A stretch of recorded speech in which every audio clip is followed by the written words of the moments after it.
Thank you so much. My name is Siobhan Kavanagh. I am the Vice Chair of the Board of Governors of Off the Record. And I'd like to welcome all our members, guests, and of course our Zoom participants for this annual Elizabeth French Hitchcock Lecture co-hosted with the Foreign Policy Association. This event honors Elizabeth French Hitchcock, who chaired the OTR Board of Governors from 1970 to 1976 and is made possible by a joint grant from her family to the OTR and the Foreign Policy Association. I have a couple of housekeeping items before we start in earnest. Our final patron lecture of the season will be held June 4th at 6:30 at the Consulate General of Germany. The speaker will be Dr. Karen Yarhi-Milo, Dean of Columbia School of Politics and International Affairs, and she will be speaking on how to understand decision-making of our adversaries. The second thing I'd like to do is thank everyone who has renewed their membership for the 2024-25 year. We're delighted and encourage those who have not renewed yet to please do so. And as always, we encourage you to bring guests. We have a lot of lively debate. As you know, we'll have a federal election in the fall, so we're anticipating some very energetic discussions, so we look forward to seeing you all there. And then finally, this off-the-record lecture, as others, is truly off the record. Please do not record or disseminate the proceedings. And now it gives me great pleasure to introduce Noel Lateef, the Chief Executive Officer of the Foreign Policy Association, who will introduce our speaker today, Dr. Lampton. Thank you.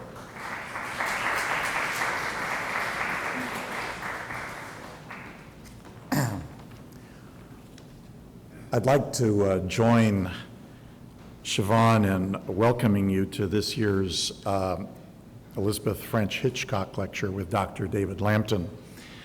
It's been observed that the U.S. and China stand at a pivotal moment in history as the world's two largest economies with the two largest strategic footprints. Our bilateral relationship is, in many respects, the most important one in the world. We are fortunate to have with us today one of the foremost experts in Chinese politics and U.S.-China relations. Dr. Lampton is a senior fellow at the Foreign Policy Institute at Johns Hopkins University School of Advanced International Studies. He was most recently the Hyman Professor and Director of SAIS China and China Studies, having also served as Dean of Faculty for nearly a decade. Formerly President of the National Committee on U.S.-China Relations, he is the author of many books, including his most recent, Living U.S.-China Relations from Cold War to Cold War. His articles have appeared in such publications as the Foreign Policy Association's Great Decisions, Foreign Affairs, Foreign Policy, the American Political Science Review, the China Quarterly, the New York Times, the Washington Post, to name a few.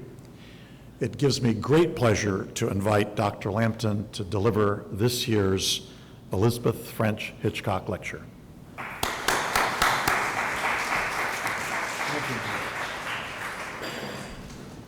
Well, thank you, Noel, for that gracious introduction. Thank you all for being here. Can people in the rear hear me?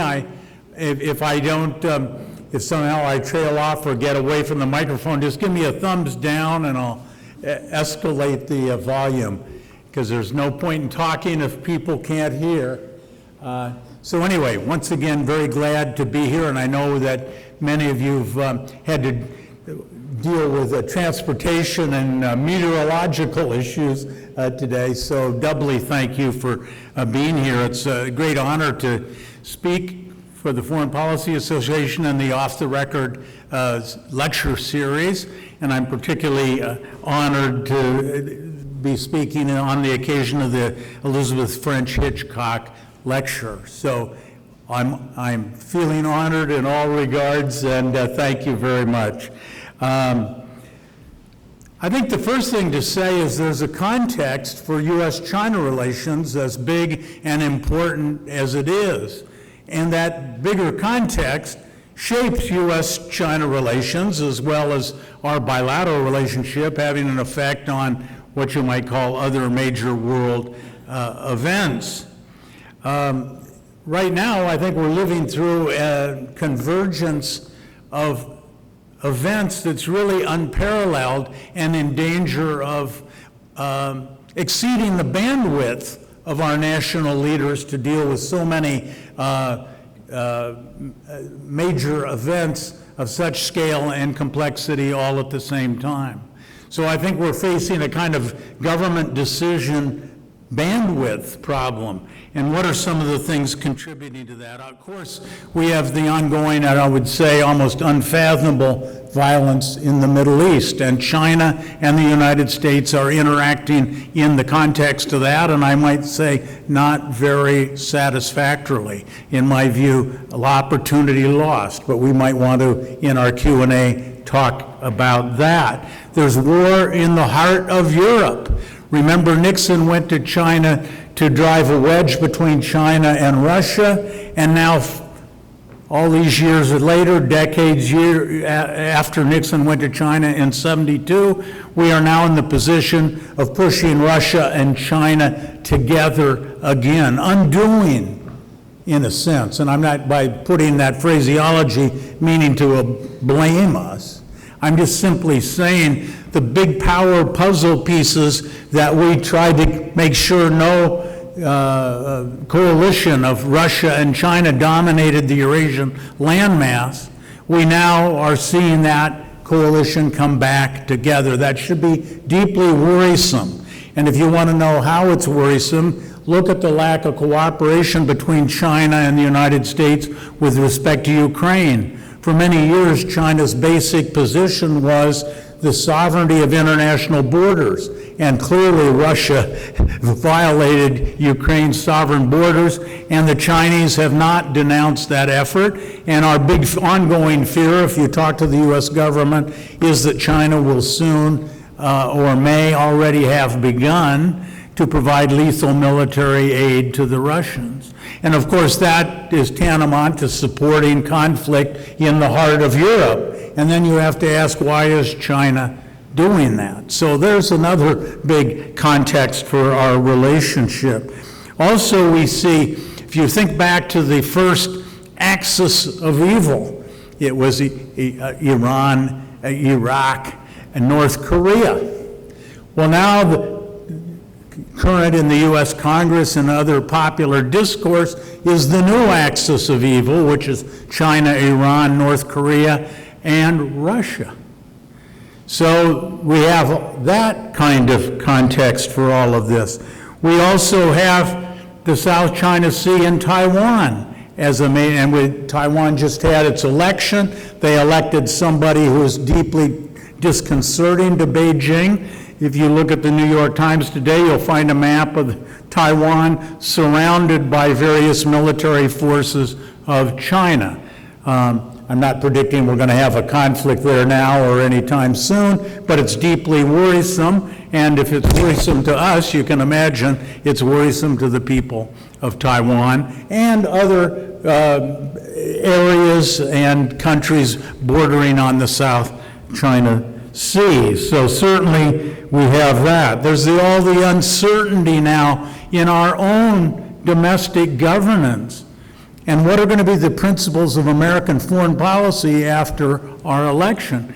Is the NATO alliance and the alliance structure and American burden sharing part of the picture going into the future, or is a more solitary role for the United States in our future? So in the same way we have all these external uncertainties, I think in a way we are a nexus of uncertainty ourselves that's deeply worrisome to many people around the world. Now, today I want to talk about not all those other things, but I want to talk a little more narrowly about China and its foreign policy. And I was thinking I spent a happy decade here in New York, starting in 1987. And I came to, if you think about 1987, I came as a young scrubbed assistant professor at Ohio State. I'd grown up in California, and I came to New York City, and it was really big and intimidating. You know, I didn't know all the corporate leaders and the foundation presidents and this kind of thing. But I found New York very welcoming. But almost immediately when I got here, it was June 4th, 1989, Tiananmen Massacre. And that was a big challenge. And it was, I suppose in a way, at that time, I looked at the set of problems then, not as, if somewhat similar to now the way I'm looking at the set of problems we face here. Now that last time actually worked out relatively well. 1989 to 92, China, after the Tiananmen Massacre, went through its own internal deliberations, but had a strong leader, Deng Xiaoping, who decided China's future still lay with the West and modernization, openness, and reform. And really from about 1992 through, that people will debate, let's say 2010, China really drove forward on a not entirely compatible set of development principles with us, but well, we could say at least minimally satisfactory to our national interests, and was producing global economic growth. At one point was almost 2/3 of the world's growth was coming out of China. So lots of benefits. So we had a depressing period when I first came to New York. Then we had 20, 25, 30 years of relative gains, not without their problems. But then Xi Jinping came along in China, began to change the objectives, began to feel China's oats, national strength, power, began to ask itself, why do we have to put up with arrangements we don't like, whether it's Taiwan or trade relations, domination of the US dollar.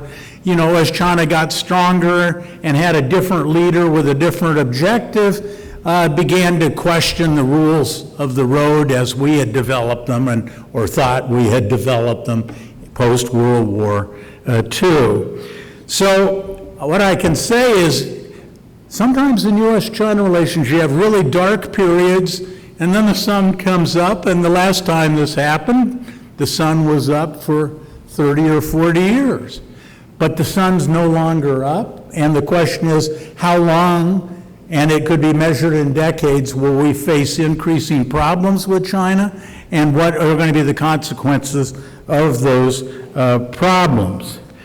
Now, I thought as we think about these issues, I would just call to everybody's recollection that Henry Kissinger died about in November of last year.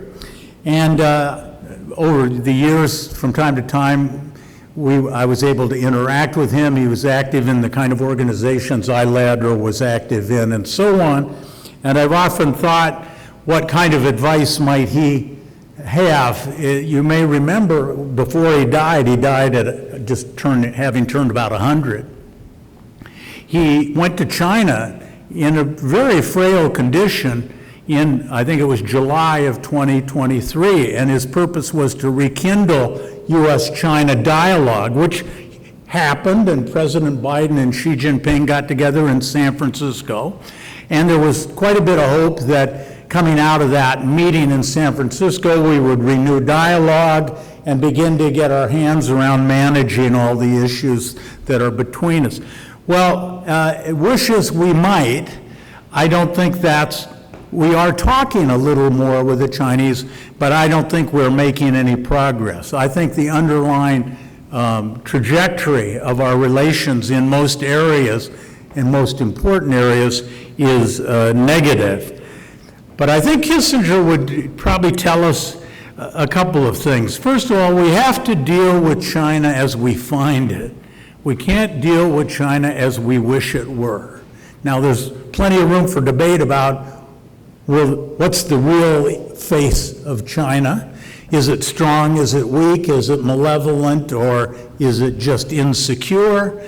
Lots of debate about what it is, but we need to kind of objectively look at what's going on in China and why it's behaving the way it does. Secondly, I think he would say our modus operandi, even if we're discouraged, ought to be to encourage dialogue between our two countries. And just as we were talking at lunch, there was just recently in Europe a dialogue between China and America on artificial intelligence.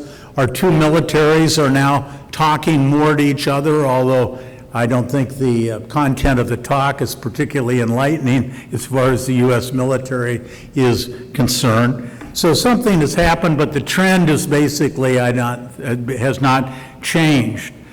And I think he would say maybe one of the most important things he would say is, if we're going to effectively deal with China, we have to get our own house in order. And that means our governance house in order, the underlying capacity of our systems, whether it's education, finance, spending, and so on. We have to, the Chinese when I came into this field, the Chinese basically looked at us as a very well-governed, impressive society that in many respects they would like to emulate. That is not their view now. And I think we need to take the steps at home that restore that confidence, and in our allies, confidence among our allies as well as the Chinese.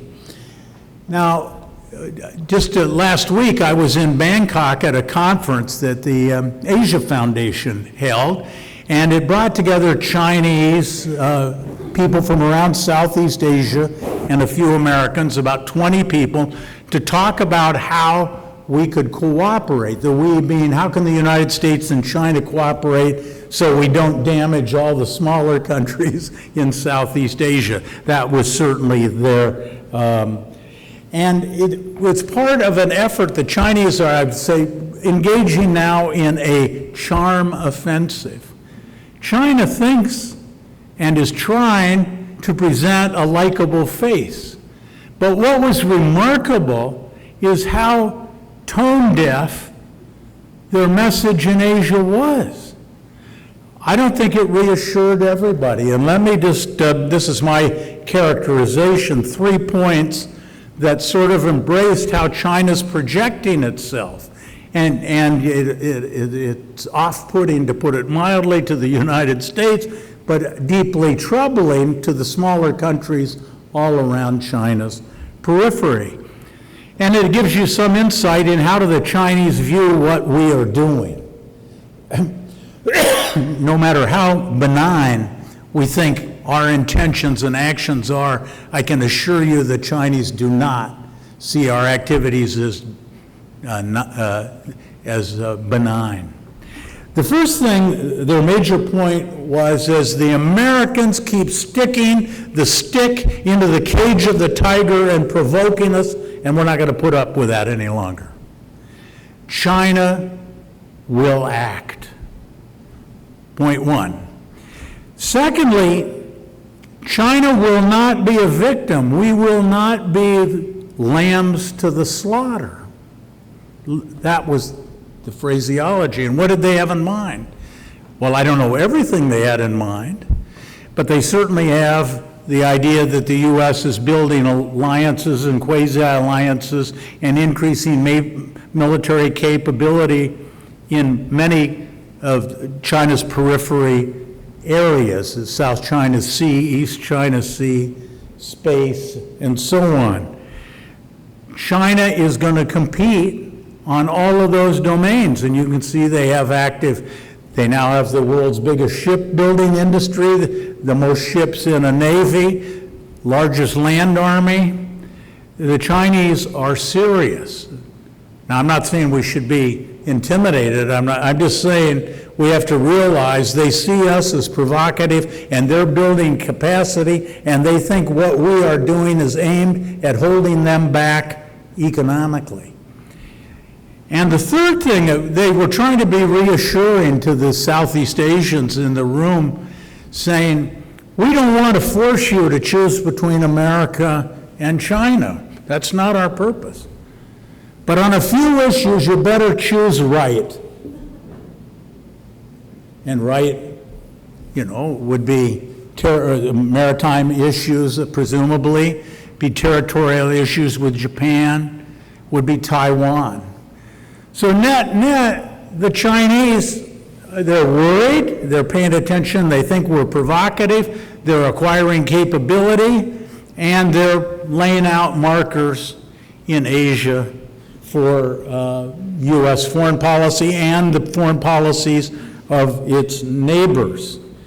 So I didn't come away very reassured that the charm campaign has much charm.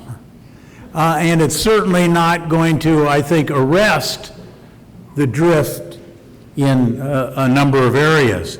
Now, what I want to talk about is the specifics of this competition that is unfolding. The subtitle of my book is, it's called Living U.S.-China Relations, From Cold War to Cold War. I think in my field, I would be noted as somebody who's really a pro-engagement kind of guy. I'm not for the last 40 years, have not been negative. I'm not predisposed to see the negative story all the time. I'm always looking for the light under the bushel somewhere.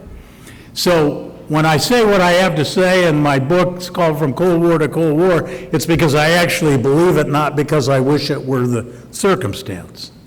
Be very clear. Now, some people have said, well, it's to frame the problem as from Cold War to Cold War, that is the last 60 years where I've dealt with China, is a little overwrought. We're not quite to a Cold War yet. And I don't want to argue about, but what I will say is we have a situation has a lot of similarities to the first Cold War. And I want to talk a little about why I framed it as I did, given that it's not my predilection to formulate things that way. Now, it's true to me, it seems to me, that there are some differences between now. I think many of us lived through at least parts of the first Cold War, so we have a kind of understanding of that. There certainly are some differences now between the first Cold War and what we're in. And the first of all would be economic interdependence. We had virtually no trade with the Soviet Union. I mean, the idea that the Soviet Union was going to be a global currency and had a trade surplus with the United States that was deeply troubling to the U.S., that whole set of issues didn't even exist. The Soviet Union really was a military economy with very little civilian or global impact beyond. Now we have to manage this relationship with China with major corporations and countries dependent on complex supply chains. I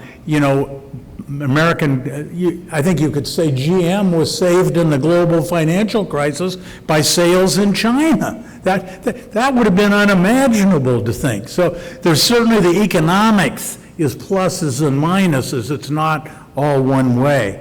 Secondly, a difference, a positive difference, is the cultural interaction. In the whole 77 years of the Soviet Union, all put together, the Soviet Union never sent even a fraction of the students we had the year before COVID. We had 377,000 Chinese students and scholars here. The Soviet Union never allowed its young people to get exposed in any remote number. We had to trade scholars one for one. Programs now in universities very dependent on Chinese brains and Chinese tuition. That was unimaginable with the Soviet. And people like me who are professors and have Chinese students that are really smart and motivated, we connect on a human level to their aspirations and their capabilities and so on. So that's certainly not Cold War-like. Also, I think it's fair to say in the first Cold War, power was really bipolar, the United States and the Soviet Union. Now power is more diffuse around the world, and so there are many more actors than China or the U.S. in any given. So there are some differences, important differences between the First Cold War and what I'm calling. So I'm not trying to be overly simplistic. And I would say also some of the differences between the First and Second Cold War are now worse circumstances than we faced in the First Cold War. I mean, think about with the Soviet Union, we weren't worried about cyber warfare and China or the Soviet Union affecting the medical records or the retirement records or the power generation capabilities of public utilities.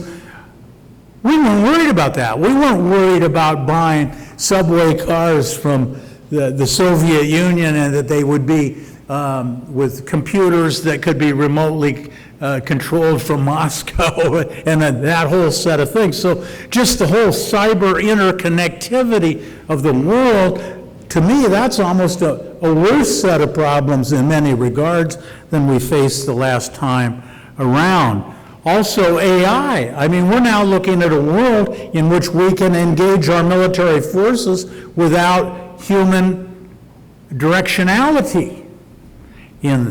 That, to me, is scary. And then the pace of scientific development is so much greater than even in the Soviet Union, U.S. engagement. So there are differences. Some are better differences, and some, I think, are even more deeply troubling. But when I said Cold War to Cold War, I was really talking about what do I think the similarities are. What is the process going on now that, that make it similar to what we faced in the First Cold War? Well, first of all, as I've already mentioned, we're now back to a world in which we're against Russia, the space of Russia and China. And they're getting more intimate. Putin just met with Xi Jinping, and he's going to, in July, scheduled in it. He has met with Putin more than he's met with any other world leader by orders of magnitude. They like each other, apparently.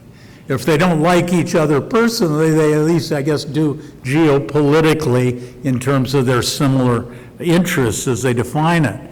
So that's the first thing. We've got a big power conflict with the same threat to the Eurasian landmass and Europe. So that's the first thing. Secondly, we're involved in a space race. Just look at, you go on YouTube and put space launch China. Just landed on the far side of the moon. They've got a program for Mars.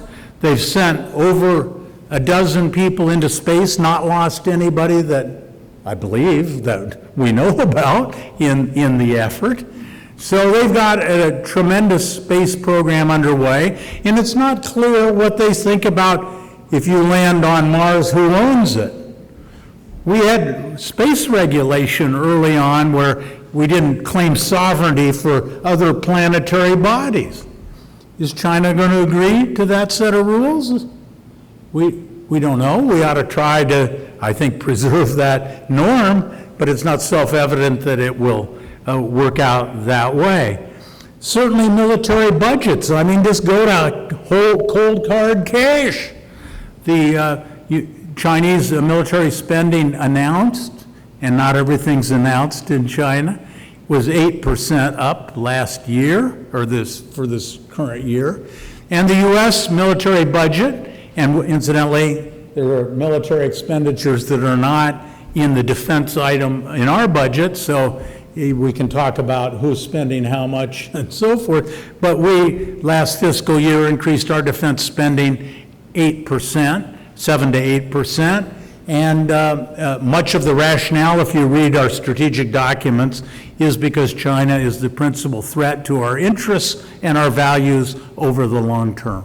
And that's driving military spending, and of course the Chinese are going to be driven by that as well. And then if you say, what was the first Cold War? It was all about alliances.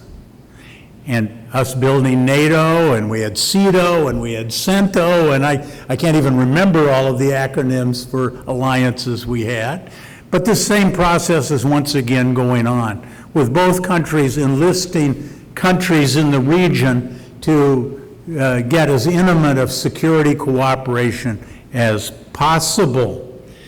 So, what I'm really trying to say is that there have been efforts that Henry made and Biden have made to get together and talk, but if you look at the underlying drivers and processes and developments that are underway, talking about AI in Europe for a couple of days is just really not going to cut it. And if you look at the options that we're facing in our own election about how are we going to manage relations with China, I'm hard-pressed, irrespective of which party wins, neither has a party that's going to deal with that China that's tired of being poked, won't be lambs to the slaughter, and you can choose as long as you choose right. So just look where our policy's headed, look where China's framework, mental processing of this is, and I think something needs to change if the world's going to be a better place. Now, let me just wind up, because my book is based on my career, and I take notes like crazy. I guess I got the habit, grew up in California, so Richard Nixon always had a yellow notepad. And somehow I just adopted that pattern, and I took notes on almost every meeting I ever had with Chinese over 40 plus years. And so I wrote this book to try and to give a perspective of development over time and put a human face on a relationship that could easily be talked about just in the terms I did. But this is a relationship with lots of moving parts, lots of Chinese with different views, and lots of Chinese that would like to see things in China go a different way, and they're waiting for their opportunity.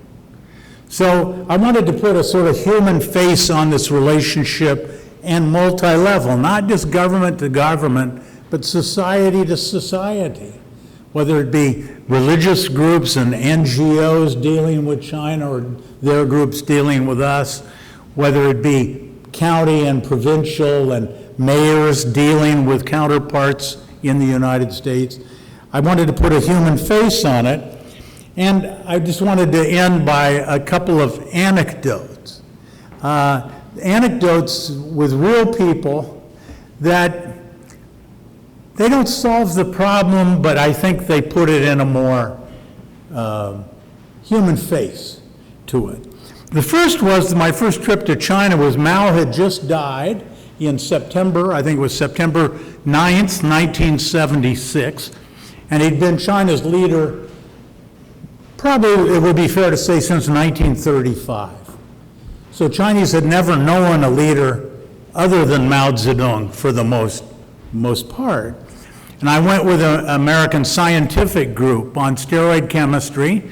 The Chinese were interested in birth control and steroid chemistries related to contraceptive pills and all of that. And I got there in Beijing, and Mao had died 30 days before. They closed it down to foreigners, and I was in the first group to go with these scientists after Mao's death. We did not know who China's leaders were for 11 of the days when I was in China. We found out who China's leaders were the moment the Chinese did. They brought us into a commune to look at the emergence on Tiananmen Square of a guy named Hua Guofeng. And a lot of Chinese were a little uncertain who he was when he appeared on the screen. It was a surprise. But you get the idea of a very closed society. Even its own people didn't know who their leader was, and when they saw him, they didn't know much about him. Anyway, for the next few days, I was just walking around in Beijing every morning. I got up early, and I was a young scrubbed professor from Ohio State. I'd spent all these years learning Chinese. I wanted to talk to real Chinese, right? So I'd get up early in the morning, walk around in the alleyways. Beijing was a city of alleyways then. And I noticed that people, when they saw me coming, moved away across the street. They didn't want to talk because the security people would interrogate them. What were you talking to the foreigner about? It was easier just to avoid. So one morning I got up early, I put on a PLA coat, People's Liberation Army coat, Chinese hat, and so they wouldn't see me coming. And I came around the corner, and this little old man in his pajamas was brushing his teeth on the outside water spigot because there was no indoor plumbing. And the old man, I had him pinned, and I said, "Good morning, I'm an American." And I was debating in my mind, what do I ask him? Because I knew he'd get interrogated, and I just wanted to use my Chinese. And so there was all this dirt piled on both sides of the street. And I thought to myself, well, now here's an innocuous topic, dirt. Now let me just put a little caveat here, and the point is, you have to understand the context in which people process what you're asking. Why are you asking what you're asking? And the Chinese are going to ask that. So I asked, well, what's all this dirt? Well, it turns out the context was China had an underground strategic tunnel digging campaign to bomb shelters to protect themselves from attack, first by the Americans, but more recently by the Soviet Union. So when I asked the dirt, of course, I hit the most totally sensitive thing I could have, because he wasn't going to tell me, this is our strategic bombing civilian defense system here. So he looked at the dirt, he looked at me, looked at the dirt, and then said, "What dirt?" Right?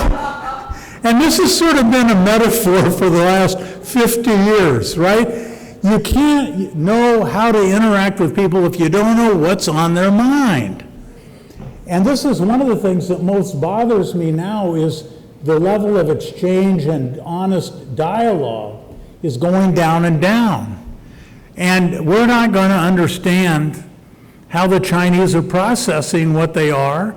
We're going to find it hard to reassure, even if we wanted to, if we don't know what they're actually concerned about. Now, they have equal responsibilities to try to understand us. But I guess what I try to always tell my students is, you got to put yourself in the other guy's shoe if you want to know how they're going to react. And you can say, well, I don't care how they react, but when they're 20% of the world's people, you got to care how they react, no matter what. The other kind of anecdote was with Zhu Rongji, came to the United States after the June 4th massacre in July of 1990. I was here in New York. I was the head of the welcoming party, so we went out to JFK to pick up Zhu Rongji. At that time, he was mayor of Shanghai, but he became later the premier of China, got China into the WTO, a very reformist, housing reform in China, central bank reform. I mean, he was the most modern politician I ever met in China. And Zhu Rongji landed out at Kennedy Airport, and we got into the limo, and I had the good fortune to sit in the back seat with him. We came in from Queens. You come up over the rise, you see the Citicorp building and the then Twin Towers and Chrysler building. It was magnificent, and the lights on all the bridges across the East River. And I just wondered what he would say, what would be his first words. He finally said, "You've got something called the Port Authority of New York and New Jersey here. Tell me about it. Why do you have it? What does it do?" And I said, it's a multi-jurisdictional, infrastructure building, economic development organization that has taxing and spending power, and it connects an functionally integrated economy, New Jersey, New York State, New York City, just for three. And he said, but that one he said has always stuck with me. He says, well, that's fascinating. You're capitalists, but you need planning. We're socialists, but we need more market. You know, in the end, we're all mixed economies. We're each striving for the right mix of central control and local and individual initiative. We have the same problems. And it always struck me, we spend, and even I did in this talk, talking about all the differences. But I've spent much of my life looking at other things like building civil nuclear power, railroads, water conservancy. And when you get down to the level of where the rubber meets the road with real people, there's a lot of similarity. So my view is, well, we're headed on a bad trajectory in my view. I don't see the off-ramps.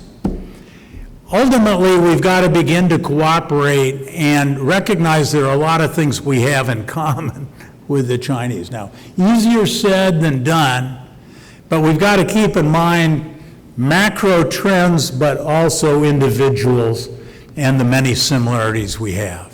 So I think I should have inflamed a lot of people by this point, Noel. I'm glad to have some Q&A. Do we have the time?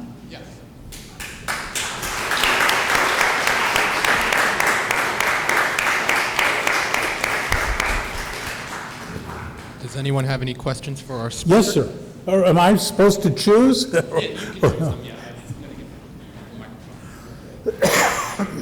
Excuse my cough. For your very, very interesting review. One further wrinkle in our deteriorating trajectory, as you might phrase it, is that our trade relations are really getting rough. And of course, we've had the recent tariffs put on by Biden. Well, how do you think the Chinese are going to react to those tariffs, and how serious could dysfunction, or how dysfunctional could our trade connections become?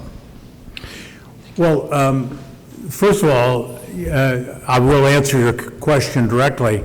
I was just at a meeting yesterday, and we talked about the tariffs and essentially the question you asked. And there is a variety, there are varied views, and I have one view, but it's not universally shared. And I would say my view is probably not dominant in policy making now. So I just want you to know what I'm going to tell you what I think. It's not what everybody thinks, and I don't think it's even where policy's going. So my view is that, and I mentioned this at lunch, I taught at Johns Hopkins SAIS, which is a graduate school for international affairs, but it places great emphasis on free market economics, market-based economics, trade, and finance. So unsurprisingly, after 22 years there, I'm not predisposed to tariffs. I generally think they distort, introduce economic efficiencies. One group gets a protection, another group wants it, and pretty soon everybody's seeking protection. And who gets hurt in that whole situation? It's the guys and gals that buy at Target and Walmart more than the people high income. So it's intrinsically a regressive. And when former President Trump says the Chinese are going to pay for the tariff, generally speaking, that's not true. It's the consumer that pays the tariff. And so if you value not making life harder for the people on the bottom of the income scale, and if you value economic efficiency, I think tariffs are bad. But that's not where things are going, so that's what I mean. I think the view is now in the current administration, and I do not speak for them, I just listen to what they say and make my conclusions. They think they have the capacity to focus tariffs and not only tariffs, but export controls. Technology export controls is a very big important part of this. They think they can narrow these tariffs and these export controls in a way that do minimum damage to the overall economy but protect our national security. Yeah, it's more complicated, but that's They have greater capacity, they think, to control and target this than I do. So that's the first thing. I think you'll see rapid increases in tariffs all over. Now that brings me to the other part of your question. What will China do? And I've talked to, in the past, people in the current administration, and I'm not a partisan. When they started talking about tariffs, I said, what do you think the Chinese are going to do? Are they just going to turn the other cheek? I don't think so.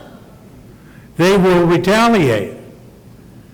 Now, they have a million ways to retaliate without tariffs. They just tell the custom officers, you know, give extra examination to every import from the United States and get the paperwork lost.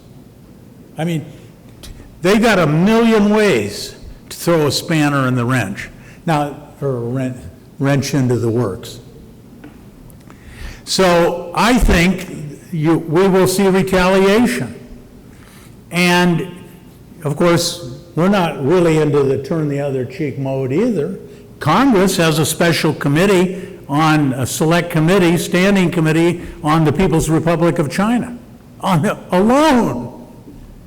And so they're looking for inequities, and there are many, and I'm not saying there aren't lots of things that are deeply unfair to American business, there are.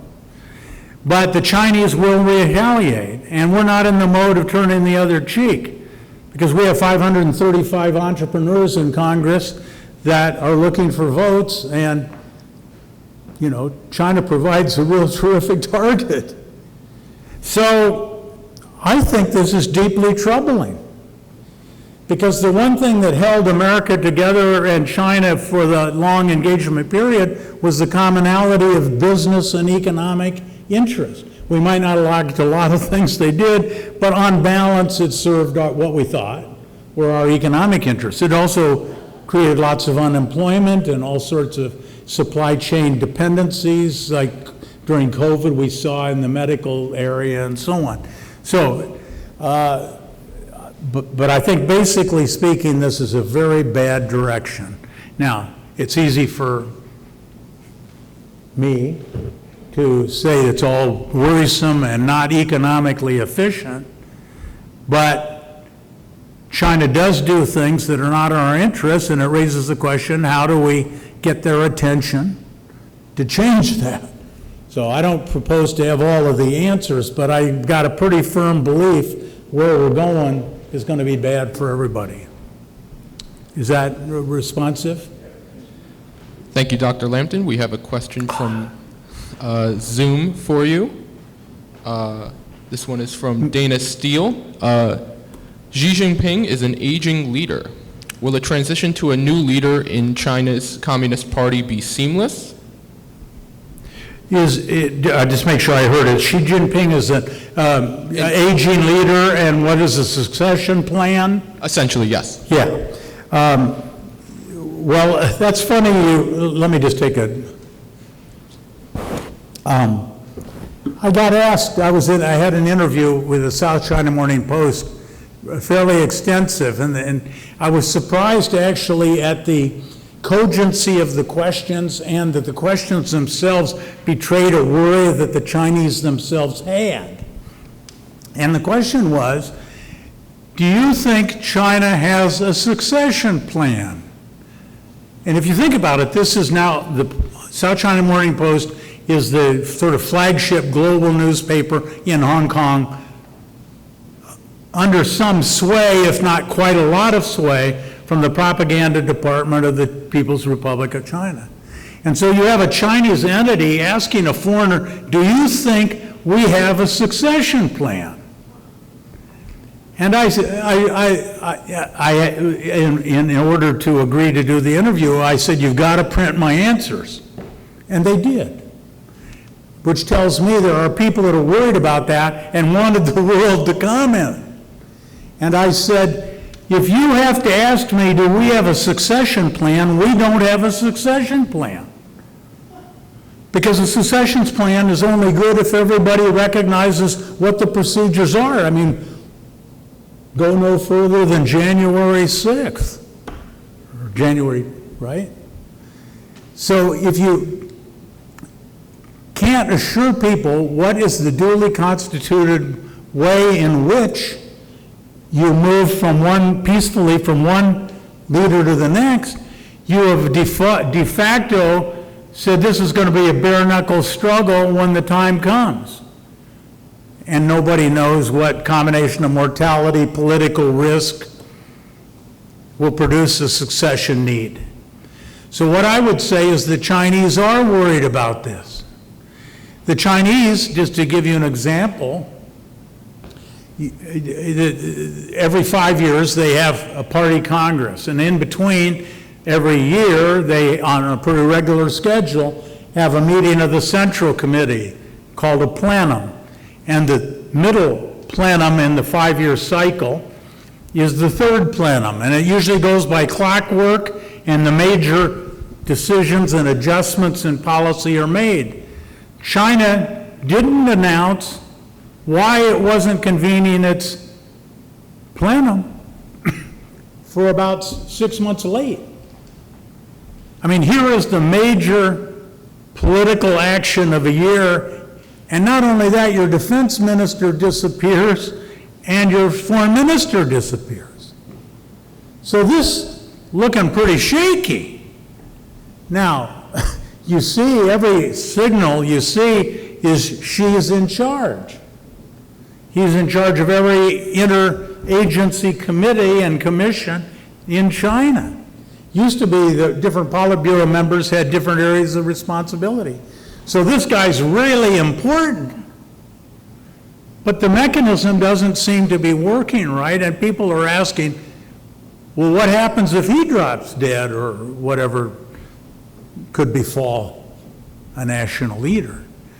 So I would say, so far as I'm aware, his health is good. He's not that old. But he, what is he, about 69 or something like that? But, and seeing how I'm pushing that, I have a vested interest in not prematurely designating age here. But yes, I think they are worried about it, and they should be worried about it.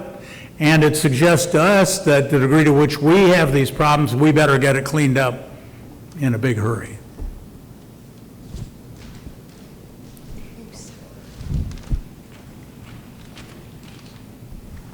Hi.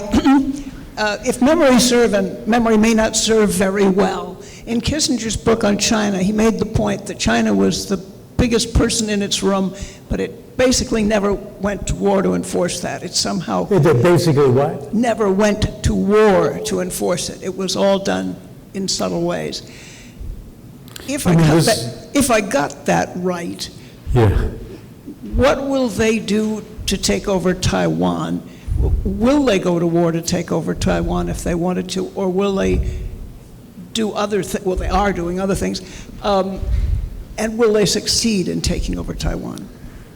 Well, there are actually several questions buried in that, but I guess one way to, you correct me if I missed your major point.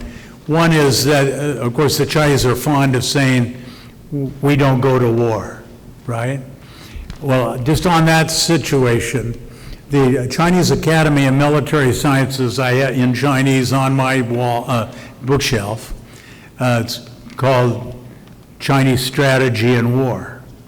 And I think it was within the first 4 or 5 pages it says China has fought more wars throughout its long history than any nation on earth.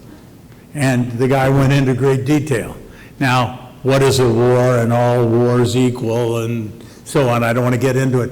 But the notion that China, one of the sacred texts, so to speak, of Chinese literature is Sun Tzu's The Art of War, just like Machiavelli, The Prince.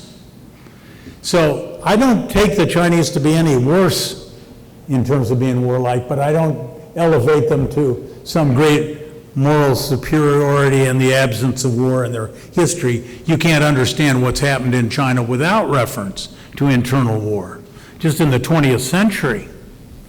So I don't take seriously when somebody thinks the closing argument is we don't believe in war and we don't go to war. Of course, the 2 wars of the Cold War hot wars of the Cold War, Vietnam and Korea. Tell it to my uncle that was in Korea that the Chinese don't go to war, right? So I don't. Now, secondly, you asked about Taiwan. Will they attack? Well, it certainly it depends. First of all, I don't know. And even if I would know, have a correct kind of inclination over the long run, there's still great uncertainty as to the timing. Also, there's the question of what do you actually mean by war? And that is what's called an escalation ladder. Would the Chinese, first of all, to stop trading bilaterally? China is Taiwan's biggest export market. So if China just stops buying commodities that Taiwan, that, I don't know if you want to call that war, but it's going to get Taiwan's attention, right? You could also throw an embargo. If you look at the map in the, I think it was the New York Times Today edition, it has Taiwan ringed. And one of the possibilities is an embargo. And remember, the United States has never attacked a country directly with nuclear weapons. China's a nuclear state and building more weapons and more capable weapons. Will the U.S., now you say in the 1960s Cuban Missile Crisis, we set up a blockade and Russia turned back. But what would have happened if Russia or the Soviet Union had gone through? Well, so now if the Chinese set up a ring around Taiwan, will the U.S. break that blockade? Can't speak for the U.S. government, but strikes me as the Americans would say, hell yes. And then you've got two nuclear powers, cheek to jowl, and where does that go? The Chinese also have the option, don't attack Taiwan, but take offshore islands that are within sight of the China coast. Jinmen and Mazu among two of the most likely. So the Chinese could show force by taking two, I don't want to say worthless rocks, but let's say not enormously defensible or important. And then, of course, they could just full-on assault. But what if the Chinese learned from the Ukraine invasion? With modern weapons, smaller, weaker states can still inflict enormous casualties on Russia. Now, it remains to be seen what happens here. But I think everybody's been surprised by the capacity of relatively small Ukraine with modern weapons. And we've held back on what we've provided. And in fact, the U.S. is dumping in more weapons as fast as we can, and in some sense, we're torn between more weapons to Ukraine and more weapons to Taiwan. So what I'm saying is there's a lot of options before you get to Normandy invasion here. I hope we never start up that ladder, but somebody who says that war involving Taiwan of some significant scale is impossible, I do not believe that.